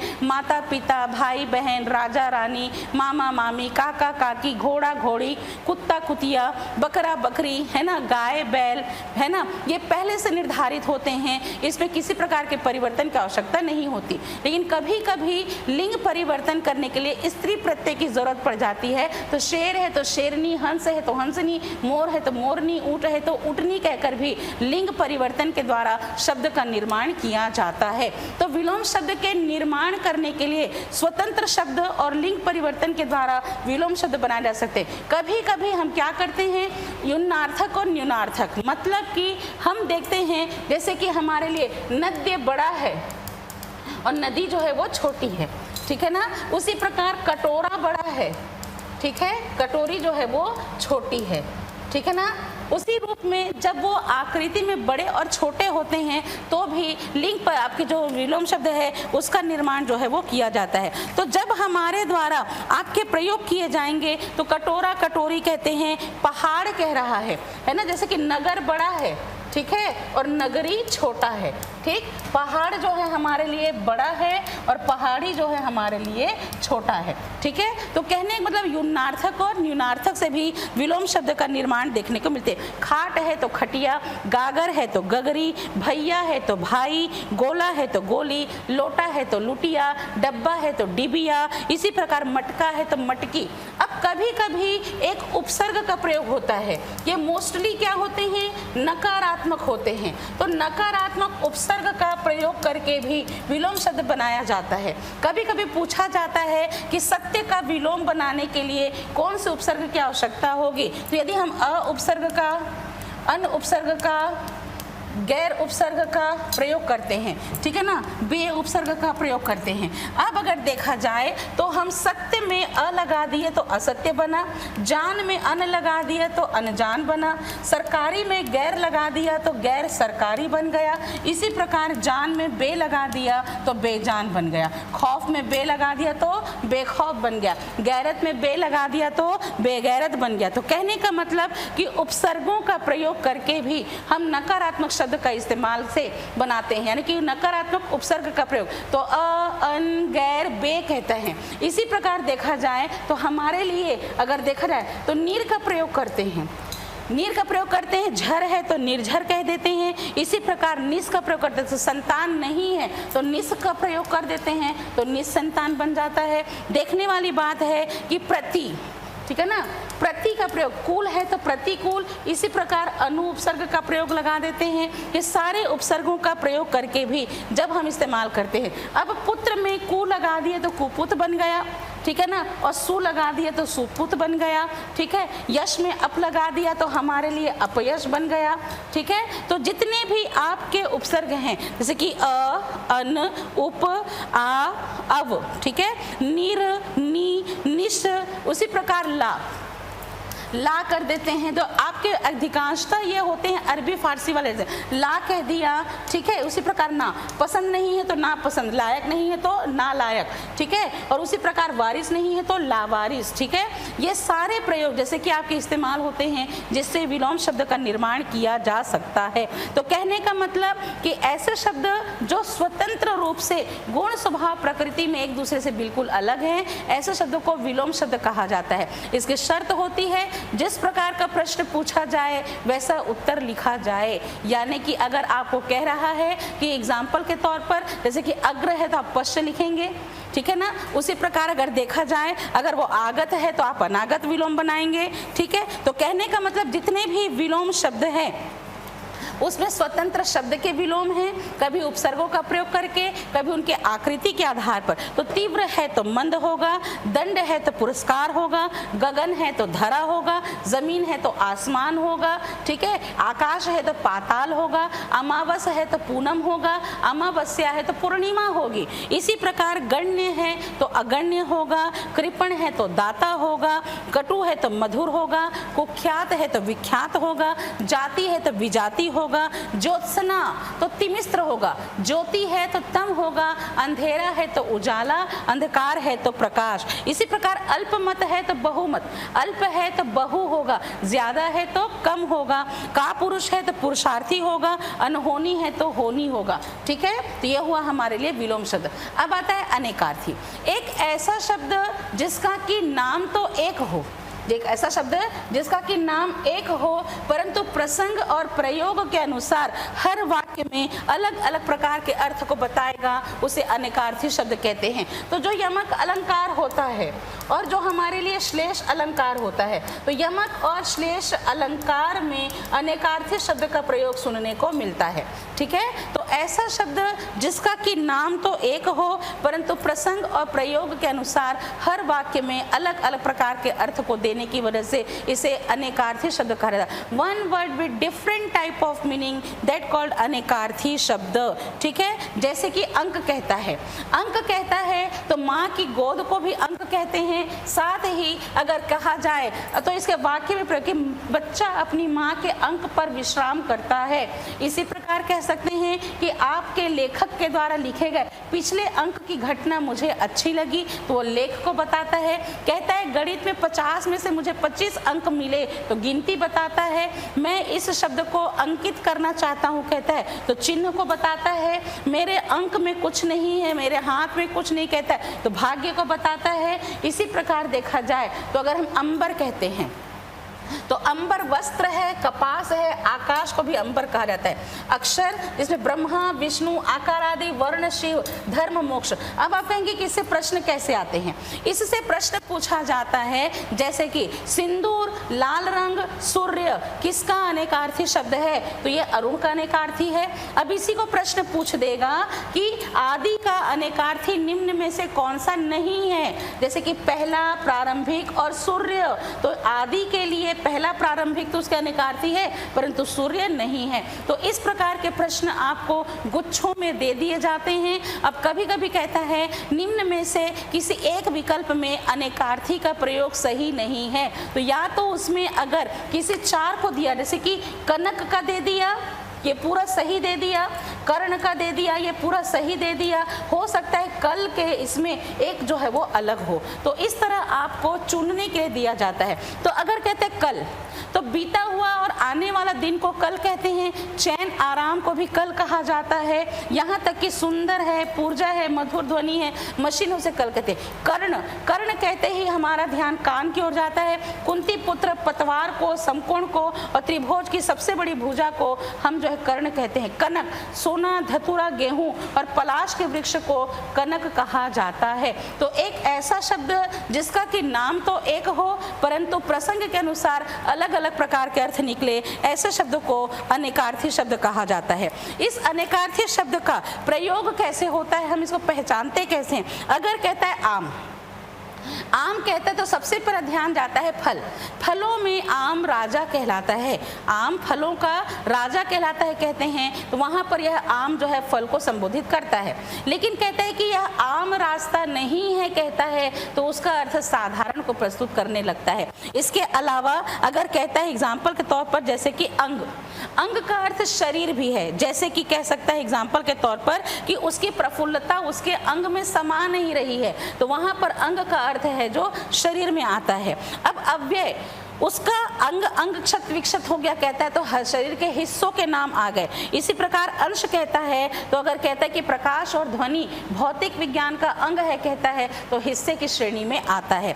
इसी तरह देखा जाए तो अगर हम सैंधव कहते हैं तो घोड़ा को भी सैंधव कहते हैं, एक प्रकार का नमक है और सिंधु का विशेषण शब्द सैंधव हो जाता है। जब वो वर कहता है तो दूल्हा को, यहाँ तक कि आपके वरदान को, पति को, वर्ण करने योग्य को, आशीर्वाद को भी वर के नाम से पुकारा जाता है। साथ में जब हम कहते हैं आपका ताल, तो ताल का मतलब तालाब भी होता है, जलाशय को भी हम ताल कहते हैं। साथ ही अगर देखा जाए तो सुर लय जो होते हैं उसे भी संगीत के ताल कहते हैं। और जो ताड़ का वृक्ष होता है उसे भी ताल कहा जाता है। ठीक है।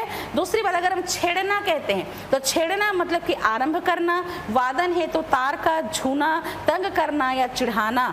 जब वो मंडल कहता है तो मंडल क्या होता है, एक गोलाकार आकृति होती है जिसे हम वृत्त कहते हैं। सूर्य और चंद्रमा को जब एक गोलाकार आकृति घेर लेती है तो उसे मंडल कहा जाता है। भूखंड और डिवीजन और एक चक्कर होता है उसे मंडल कहा जाता है। ठीक है।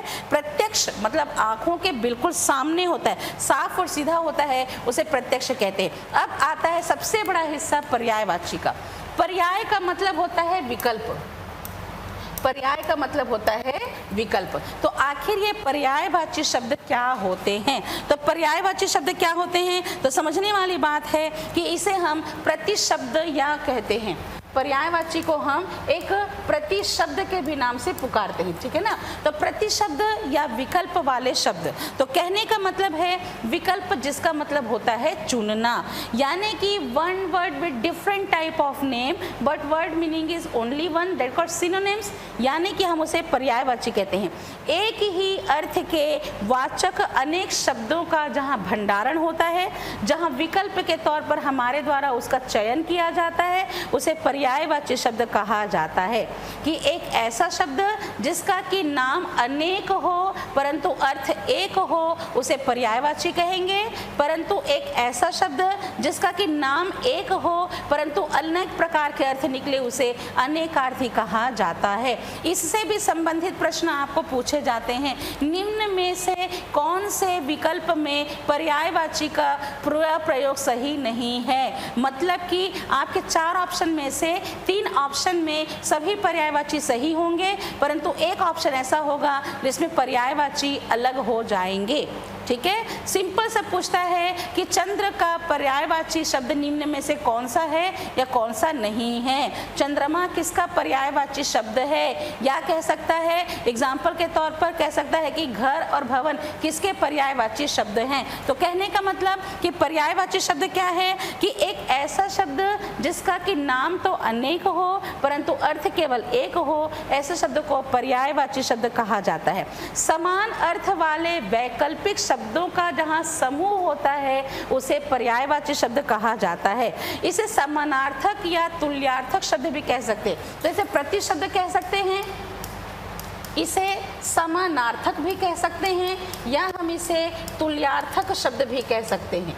ठीक है ना। समानार्थी या तुल्यार्थक भी कह सकते हैं। इसमें विकल्प होते हैं। तो जब हमें कभी समानार्थी शब्द लिखना होता है तो हम जाते हैं पर्यायवाची के साथ में, क्योंकि अगर वो वृक्ष कह रहा है तो हम उसके पर्यायवाची में पादप, पेड़, दरख्त, है ना, रुख, इन सब को देखते हैं।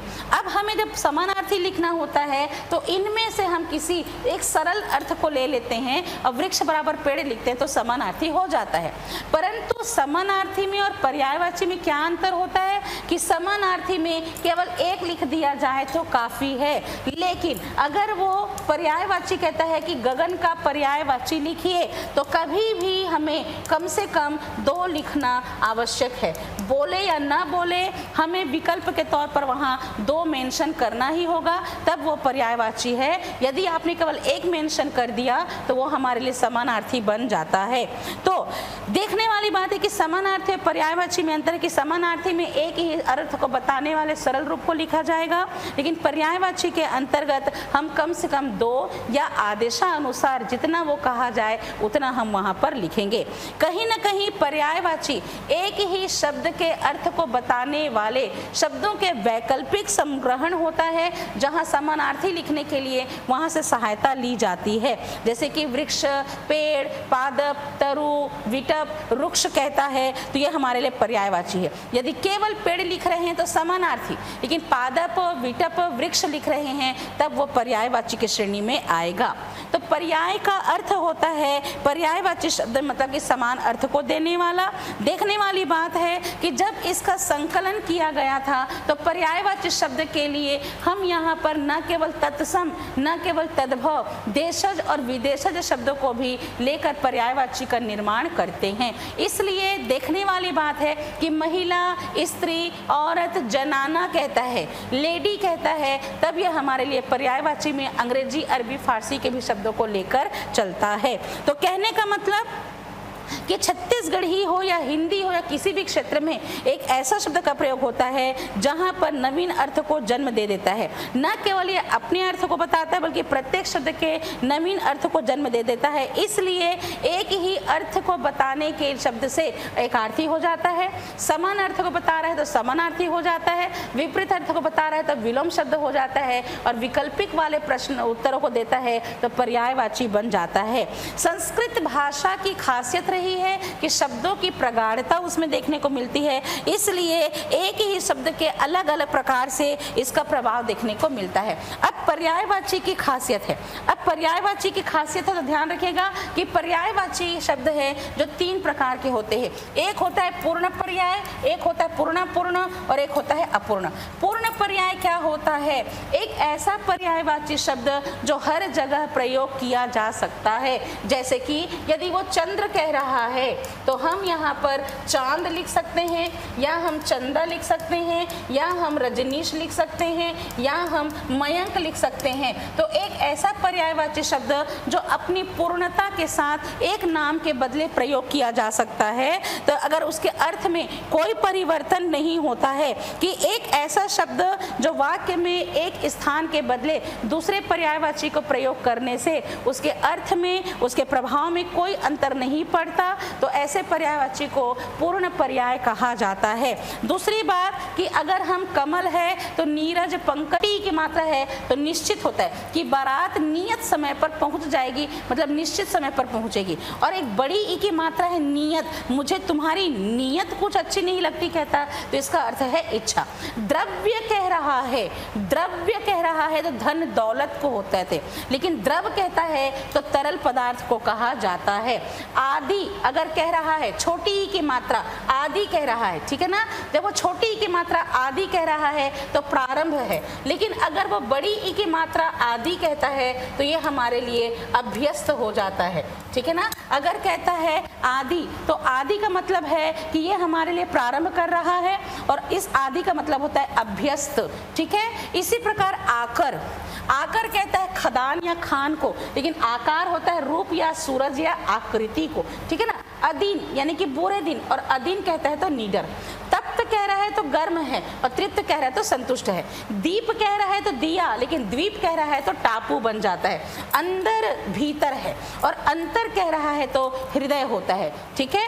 इसी प्रकार चीर कपड़ा है ना, तो चीर हरण यानी कि कपड़ा, ठीक है। लेकिन अगर इसी में अगर वो छोटा ई का मात्रा चीर कहता है ना, बड़ी ई की मात्रा चीर है तो कपड़ा, छोटी ई की मात्रा चीर कहता है तो ये हमारे लिए ज़्यादा समय तक होता है, इसलिए चिरंजीव कहते हैं तो छोटी ई की मात्रा वाला चीर होता है। लेकिन अगर हम चीर के बदले चीड़ कहते हैं तो एक वृक्ष को संबोधित करने लगता है, ठीक है ना। अब यहाँ पर देखने वाली बात है कि हमारे लिए आपके प्रतिशोध, जब देखा जाए तो खंजन, खंजन एक पक्षी है, खंजन एक पक्षी है और खंजर कटार को कहा जाता है, ठीक है। और इसी तरह अगर देखा जाए तो इत्र और इतर, ठीक है, जब वो इत्र कहता है, ठीक, इत्र कहता है तो ये हमारे लिए खुशबू है, इत्र कहता है तो खुशबू है, और इतर कहता है तो हमारे लिए अंदर है या हमारे लिए मन है, ठीक है ना। इतर कहता है तो हमारे लिए मन हो जाता है, ठीक है। दूसरा जब उपकार भलाई है और अपकार बुराई है, ठीक है। जब एग्जाम्पल कहता है सूची, है ना, ये परीक्षा में भी पूछा गया था बेटा, ठीक है ना। सूची कहता है तो ये हमारे लिए सुई है, सूची कहता है तो हमारे लिए सुई है, और अगर बड़ी ई की मात्रा सूची कहता है तो यह तालिका बन जाती है, ठीक है ना। कर्म कहता है तो काम है, और क्रम कहता है तो सिलसिला है, ठीक है। गृह कहता है तो घर है, और ग्रह कहता है तो नक्षत्र है, ठीक। अगर वो छोटी ई की मात्रा में अवधि कहता है तो समय है, और बड़ी ई की मात्रा का अवधि कहता है, तब यह हमारे लिए भाषा बन जाती है, ठीक है ना। छोटा ऊ की मात्रा में सुर कहता है तो देवता है, लय और ताल है, लेकिन बड़े ऊ की मात्रा का सुर कहता है तब आपका लिए अंधा हो जाता है। ठीक है, शर कहता है तो हमारे लिए बाण है, लेकिन सर कहता है तो तालाब हो जाता है। ये सर नहीं होता, ये शीरस से सिर है, सर नहीं, मेरा सर दुख रहा है नहीं, सर अंग्रेजी भाषा में पद है और सर का मतलब हिंदी भाषा में तालाब होता है। शीरस से हमारे लिए सीरस से सिर बनता है। ठीक है, इसमें छोटी ऊ की मात्रा का कुल कहता है तो समस्त वंश नाम खानदान होता है, लेकिन बड़े ऊ की मात्रा है तो नदी के किनारा को कुल कहा जाता है। ठीक है, ये सभी आपके लिए, जैसे कि आप शंकर कहते हैं, शंकर हमारे लिए शिव है, लेकिन शंकर का मतलब होता है मिलावट। ठीक है, और इसी तरह निर्माण और निर्वाण अगर देखा जाए तो निर्माण कहता है मतलब रचना करना या बनाना, और निर्वाण कहता है तो वह हमारे लिए मोक्ष हो जाता है। रोचक और रेचक, ठीक है, तो रोचक क्या है, जो हमें आनंदित कर देता है, ठीक है, उसे रोचक कहेंगे, और रेचक होता है हमारे लिए कब्ज। ठीक है, दूसरी बात, अगर वो कहता है आपका नारी यानी कि स्त्री है, और अगर वो नाड़ी कहता है तो हमारी नब्ज होती है। ठीक है, इसके अलावा अगर हम देखते हैं आभास और प्रभास, तो आभास होता है झलक या संकेत, ठीक है, और आपका प्रभास होता है हमारे लिए चमक।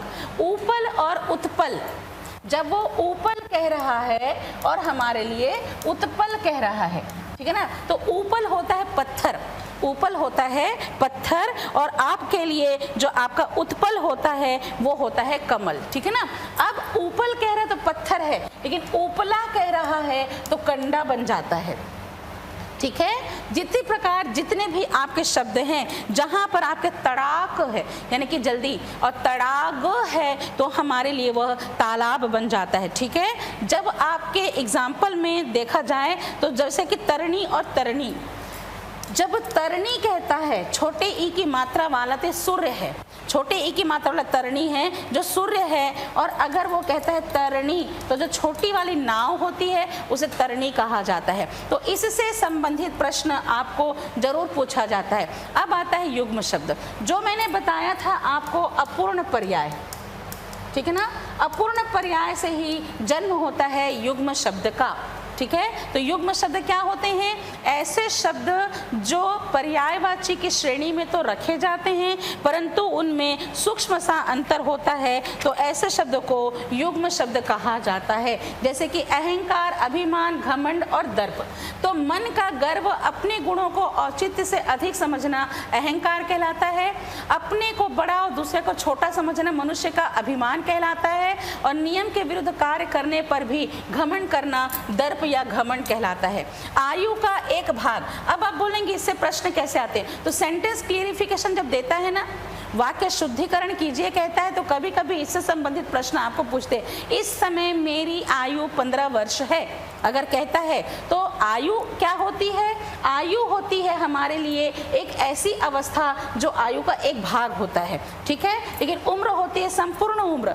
अगर कहता है कि एक अवस्था कि इस समय मेरी आयु 15 वर्ष है, नहीं कहेगा, इस समय मेरी अवस्था 15 वर्ष है कहेगा। लेकिन अगर किसी की मृत्यु 25 वर्ष में हो जाती तो हम क्या कहते हैं, 25 वर्ष की आयु में उसकी मृत्यु हो गई। तो अवस्था क्या है, आयु का एक भाग है, और उम्र क्या है, संपूर्ण उम्र है। अस्त्र वो हथियार होते हैं, जैसे कि हम जितने भी हथियार की बात करते हैं सब पर्यायवाची में अस्त्र शस्त्र के प्रयोग युद्ध में किए गए, पर ध्यान रखिएगा कि अस्त्र वो हथियार होते हैं जो हाथ से फेंक कर चलाए जाते हैं, जैसे तीर, भाला, बंदूक की गोली। ठीक है, लेकिन शस्त्र वो हथियार होते हैं जो हाथ से पकड़ कर चलाए जाते हैं, जैसे कि आपका तलवार, कटार। ठीक है, दूसरी बात, अनुग्रह और अनुकंपा, छोटे से प्रसन्न होकर अगर हम उसे कोई चीज़ देते हैं, छोटों से प्रसन्न होकर अगर हम उसे कोई चीज़ देते हैं तब वह हमारे लिए कृपा बन जाती है। लेकिन अगर उसके दुख में दुखी होने के बाद हम उसके लिए कोई कृपा करते हैं तो अनुकंपा बन जाती है। इसलिए अगर किसी बच्चे के पिता की मृत्यु हो गई है, जिसके परिवार का पालन पोषण करने वाला कोई नहीं है, तो जब उसकी नौकरी उसे दी जाती है तो उसे अनुकंपा नियुक्ति कहा जाता है। ठीक है, इसी तरह देखा जाए तो हमारे लिए बहुत से सखा, इसी प्रकार मित्र, इसी प्रकार बंधु, ये सभी हमारे लिए दोस्त के पर्यायवाची हैं। ये सब हमारे लिए किसके पर्यायवाची हैं? दोस्त के पर्यायवाची हैं, पर इसमें अंतर होता है। मित्र कौन होता है? मित्र वह व्यक्ति, पराया व्यक्ति होता है जिससे आत्मीयता का संबंध होता है, तो हर कोई हमारा मित्र होता है। दो जिस्म एक जान होते हैं तो उसे सखा कहते हैं। तो सुदामा और कृष्ण की मित्रता में सखा का भाव देखने को मिलता है। बंधु कौन होते हैं? जो ऐसे व्यक्ति जिससे हमारा आत्मीय संबंध होता है। ठीक है, आपत्ति और विपत्ति, ठीक है ना, आपत्ति और विपत्ति ये क्या होते हैं?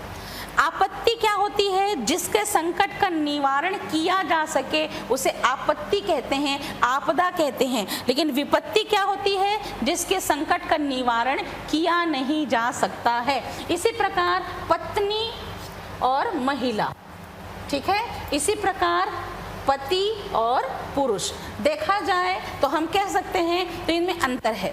पत्नी या पति कहने का अधिकार केवल उन्हीं व्यक्ति विशेष को होते हैं जिनका एक दूसरे से संबंध विवाह जुड़ा होता है, तो वह एक दूसरे को संबोधित करने के लिए पति पत्नी का संबोधन कर सकते हैं। परंतु हर औरत को हम महिला, स्त्री, जनाना कह सकते हैं, लेकिन पत्नी नहीं कह सकते। वैसे ही हर पुरुष को, युवक को, मर्द को हम कह सकते, पति नहीं कह सकते। तो इनमें एक अंतर होता है। देखने वाली बात है, पुत्र कहता है और बेटा कहता है और बालक कहता है। तो किसी भी लड़के को हम बालक कह सकते हैं, किसी भी बच्चे को हम बेटा संबोधन कर सकते हैं। जिसको जन्म दिया है वही उसका पुत्र कहलाएगा। ठीक है, तो कहने वाली बात है कि अमूल्य और बहुमूल्य में क्या अंतर होता है? तो जिसका मूल्य चुकाना संभव ना हो। अब देखिए बेटा, ये इन चीजों से आपको वन वर्ड सब्स्टिट्यूट के क्वेश्चंस भी बनते हैं। ठीक है ना, अमूल्य जिसका मूल्य चुकाना संभव ना हो उसे अमूल्य कहते हैं, और बहुमूल्य जिसका कीमत बहुत ज्यादा हो उसे बहुमूल्य कहा जाता है। ठीक है, आदि और व्याधि, आदि और व्याधि, ठीक है, ये क्या होते हैं? आदि और व्याधि क्या होते हैं? तो समझने वाले, आदि आदि है ये ना, आदि और आपका व्याधि, ये क्या होते हैं? आदि और व्याधि एक पीड़ा होती है, दर्द है ना, तकलीफ, कष्ट, आदि, व्याधि, पीड़ा, ये सब हमारे लिए पर्यायवाची। आदि का मतलब होता है मानसिक रोग, है ना, आदि का मतलब होता है मानसिक रोग। ठीक है, और आपके व्याधि का मतलब होता है शारीरिक रोग, ध्यान रखेंगे। ठीक है, तो आदि का मतलब है मानसिक रोग और व्याधि का मतलब है शारीरिक। सेवा और शुश्रूषा, सेवा किसी भी व्यक्ति की अगर हम तीमारदारी करते हैं, देखभाल करते हैं, तो उसे हम सेवा कह सकते हैं। हम अपने से बड़ों की सेवा करते हैं, लेकिन रोगियों की जो सेवा की जाती है, रोगियों की जो सेवा की जाती है उसे शुश्रूषा कहते हैं। ठीक है ना, रोगियों की जाने वाली सेवा को शुश्रूषा कहा जाता है। किसी भी राज्य का एक नायक है या अधिकार है तो उसे राजा कहेंगे, राजाओं से बड़ा है तो महाराज कहेंगे, लेकिन जिसका संपूर्ण राष्ट्र पर आधिपत्य हो उसे ही सम्राट कहे जाएंगे। थकान की वजह से आने वाली झपकी को तंद्रा अवस्था कहते हैं, थकान की वजह से आने वाली परिस्थिति को हम तंद्रा अवस्था कहते हैं, और सब कुछ भूल भाल कर अगर हम सो जाते हैं तो वह निद्रा अवस्था कहलाती है। ठीक है, इसी प्रकार देखा जाए तो हमारे शब्दों में हम देखते हैं अध्यक्ष और सभापति। किसी सुगठित विधायी का प्रधान अध्यक्ष होता है, आयोजित सभा के प्रधान को सभापति कहा जाता है। दूसरी बात, खेद और शोक। अगर हम खेद की बात करते हैं और शोक की बात करते हैं तो छोटी मोटी गलती के लिए हम खेद प्रकट करते हैं, मुझे खेद है कि मैं आपके पत्र का जवाब नहीं दे सका। लेकिन अगर शोक कहते हैं तो ये हमारे लिए एक विशेष प्रकार का प्रभाव होता है कि मुझे शोक है कि मोहन के पिताजी इस दुनिया में नहीं रहे। ठीक है, इसी प्रकार खेद और शोक का प्रयोग है जो किया जाता है। ठीक, अगली बात कि जब हम नमस्कार कहते हैं तो अपने से समान स्तर के किसी भी व्यक्ति को नमस्कार कहा जाता है, और बड़ों को हम प्रणाम से संबोधित करते हैं। बड़े आकार का लिखा हुआ आध्यात्मिक और धार्मिक किताबों को ही हम ग्रंथ कहते हैं, लेकिन किसी भी विषय पर लिखे हुए छोटे आकार को हम पुस्तक की श्रेणी में रखते हैं। निरीक्षण करने वाला को निरीक्षक और परीक्षण करने वाले को परीक्षक कहा जाता है। ठीक है। जब हमारे द्वारा प्रयोग होते हैं शब्द में, जैसे कि कोई चीज़ दे रहे हैं, अगर किसी बच्चे को उसकी खुशी के लिए दिया जा रहा है तो उपहार है, तोहफा है, नजराना है। अगर किसी सम्मानीय व्यक्ति को सम्मान के तौर पर दिया जा रहा है तो उसे भेंट कहा जाता है। किसी प्रतियोगिता में विजयी होने पर अगर उसे दिया जाए तो पुरस्कार के नाम से पुकारा जाता है। स्नेह, मोह, माया, प्रेम और आपका प्रणय, तो माया, मोह, स्नेह, प्रेम संबंध अलग है, जो किसी भी व्यक्ति से हमारा स्नेह संबंध हो सकता है, ठीक है। यानी कि प्रेम व्यापक अर्थ को प्रयोग होने वाला, प्रेम जो है वो व्यापक अर्थ को प्रयोग होने वाला होता है। किसी दो के बीच जो स्नेह संबंध होते हैं उसे हम, जो हमें प्रिय होता है उसे हम प्रेम कह सकते हैं। लेकिन स्नेह अपने से छोटे के प्रति होता है, जैसे हम मोह कह सकते हैं। लेकिन प्रणय जो होते हैं वो ऐसे होते हैं जो साख्य भाव का मिश्रण रूप होता है, अनुराग होता है, दो विपरीत लिंग के व्यक्तियों के बीच में उसका प्रयोग होता है, उसे कहा जाता है प्रणय का संबंध, ठीक है। तो इस तरह आपके सारे शब्द यहाँ पर आपके कंप्लीट होते हैं। इसके अलावा आपके प्रयोग और रूपांतरण के आधार पर विकारी होते हैं, जिसमें संज्ञा, सर्वनाम, क्रिया, विशेषण, 4 प्रकार के विकारी शब्द होते हैं। संज्ञा जो नाम बताता है, सर्वनाम जो उसके बदले में आता है, क्रिया जो उनका कार्य होता है, विशेषण जो उनकी विशेषता होती है। इसमें परिवर्तन विकार होते हैं। क्यों विकार उत्पन्न होते हैं? इसमें कारक के अनुसार, लिंग के अनुसार, वचन के अनुसार और पुरुष के अनुसार परिवर्तन देखने को मिलता है। तो प्रयोग और रूपांतर के आधार पर 4 प्रकार के विकारी शब्द होते हैं। तो संज्ञा, सर्वनाम, क्रिया और विशेषण को विकारी शब्द कहा जाता है कि ऐसे शब्द जो वचन, लिंग, पुरुष, काल और कारक के अनुसार बदल जाते हैं। इनमें क्या उत्पन्न होता है? विकार उत्पन्न होता है, इनमें एक रूपांतर उत्पन्न होता है, इनमें एक परिवर्तन उत्पन्न होता है। इसलिए ऐसे शब्दों को विकारी शब्द कहा जाता है। जैसे कि अगर लड़का कह रहा है, जो जातिवाचक संज्ञा है, अकॉर्डिंग टू नंबर, ये हमारे लिए स्त्रीलिंग में लड़की हो जाती है और बहुवचन में लड़का से हमारे लिए लड़के बन जाता है, ठीक है। इसी प्रकार देखा जाए तो मामा कह रहा है, जो जातिवाचक संज्ञा है, तो स्त्रीलिंग में मामी बन जाती है ना। बच्चा कह रहा है तो बहुवचन में बच्चे हो जाते हैं। अब सर्वनामिक शब्द है। सर्वनामिक शब्द जैसे कि मैं, कारक रचना के अनुसार संबंध बोधक में मेरा बन जाता है और बहुवचन के अनुसार हम में बदल जाता है। जब क्रिया कह रहा है, जो कार्य है, अगर लड़का खाता है, अगर लड़का खाता है तो स्त्रीलिंग के अनुसार खाती है हो जाता है और बहुवचन के अनुसार खाते हैं हो जाता है, ठीक है। विशेषता बता रहा है, अगर लड़का मोटा है तो लड़की है तो मोटी हो जाएगी और बहुवचन है तो मोटे हो जाएंगे। इस तरह देखा जाए तो क्रिया काल के अनुसार बदलती है। जाता है कहते हैं तो वर्तमान काल, भूतकाल में गया था कहते हैं और भविष्य काल में जाऊंगा कहकर काल के अनुसार इसका परिवर्तन होता है। तो 4 प्रकार के विकारी शब्द होते हैं और 4 प्रकार के होते हैं अविकारी। विकारी शब्द को डेक्लिनेबल वर्ड्स कहा जाता है और इसके बाद है अविकारी, जिसे इनडेक्लिनेबल वर्ड्स या अव्यय कहते हैं। इसमें क्रिया की विशेषता, क्रिया की विशेषता बताने वाला होता है हमारे लिए क्रिया विशेषण। ये क्रिया विशेषण अर्थ के आधार पर 4 प्रकार का, समय बताया, स्थान बताया, रीति बचाया और हमारे लिए परिमाण बताया। तो अर्थ के आधार पर 4 प्रकार के क्रिया विशेषण पढ़े जाते हैं, ठीक है। अब, तब, जब, कब कहता है तो काल है, यहाँ वहाँ जहाँ तहाँ कह रहे हैं तो स्थान है, ऐसा वैसा जैसा तैसा कह रहे हैं तो रीति है और इतना उतना जितना कितना कह रहे हैं तो परिमाण की श्रेणी में आता है। इसके अनुसार अर्थ के आधार पर तो 4 हुए, प्रयोग के आधार पर 3 प्रकार के क्रिया विशेषण पढ़े जाते हैं, साधारण, संयोजक और एक होता है स्थानीय क्रिया विशेषण। अब होता है संबंध बोधक, कर्ता और क्रिया का संबंध बताता है तो हमारे लिए प्रीपोजिशन, यानी कि आपका इसके आगे, इसके पीछे, इसके बाद, इसके ऊपर, इसके नीचे, इसके तक, उसके तक अगर कहता तो यह आपके संबंध बोधक। समुच्चय बोधक को हम संयोजक कहते हैं। समुच्चय बोधक को संयोजक शब्द भी कहा जाता है। इसे देखा जाए तो हम इसे योजक शब्द भी कहते हैं, ठीक है ना। तो 2 शब्द पदों को जोड़ने वाला शब्द समुच्चय बोधक होता है। और वक्ता की विस्मय संबंधी मन स्थिति का, विस्मय भाव को बताने वाले मन स्थिति को विस्मयादि बोधक कहा जाता है। अब ध्यान से समझेंगे कि क्रिया विशेषण और संबंध बोधक से हमारा एक समास का निर्माण होता है, जिसे हम अव्ययी भाव समास कहते हैं। तो जब उदाहरण लिया जाता है तो क्रिया विशेषण और संबंध बोधक के शब्द से अव्ययी भाव समास बनते हैं। संयोजक शब्द से हमारे लिए द्वंद्व समास का निर्माण होता है, ठीक है। और इसके अलावा अगर हम देखें तो जो आपके विशेषण शब्द है, इस विशेषण में अगर संख्यावाची विशेषण है ना, संख्यावाची विशेषण है तो संख्यावाची विशेषण से द्विगु समास का निर्माण होता है।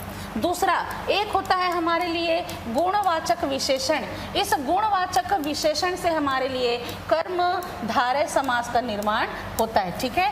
जो कारक रचना पढ़ते हैं आप इससे तत्पुरुष समास का निर्माण पढ़ते हैं। और इस तरह देखा जाए तो जो 6 प्रकार के समास है उनमें से संख्यावाची विशेषण से द्विगु का, गुणवाचक विशेषण से कर्मधारय का, कारक रचना से तत्पुरुष का निर्माण होता है। साथ ही क्रिया विशेषण संबंध बोधक से अव्ययी भाव, समुच्चय बोधक से योजक का, और जो हमारा ट्रेडिशनल कंबाइंड वर्ड्स है योग रूढ़ शब्द है, इससे बहुव्रीहि समास के उदाहरण बनाए जाते हैं।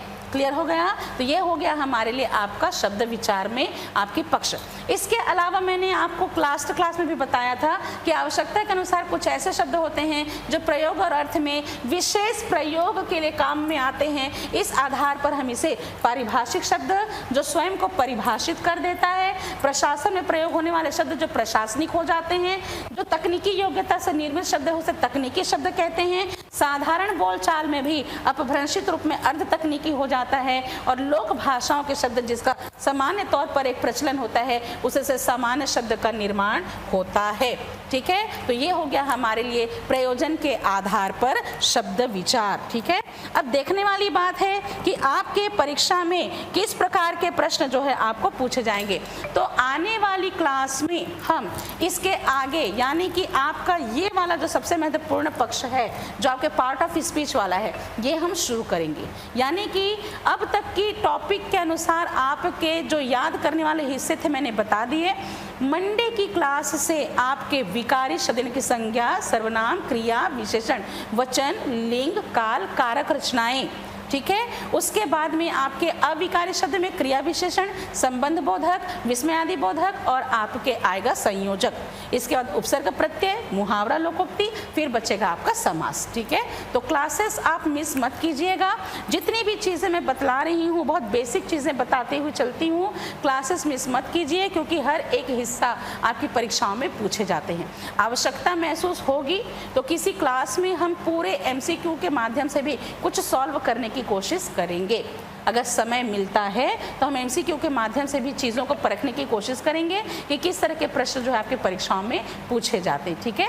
तो ऐसे ही जुड़े रहें, पढ़ते रहें, स्वस्थ रहें, मस्त रहें। मेरे साथ अब तक जुड़े रहने के लिए मेरे सभी बच्चों को ढेर सारा प्यार, बहुत सारा प्यार, आशीर्वाद। Thank you so much, love you, God bless you to all my बच्चा।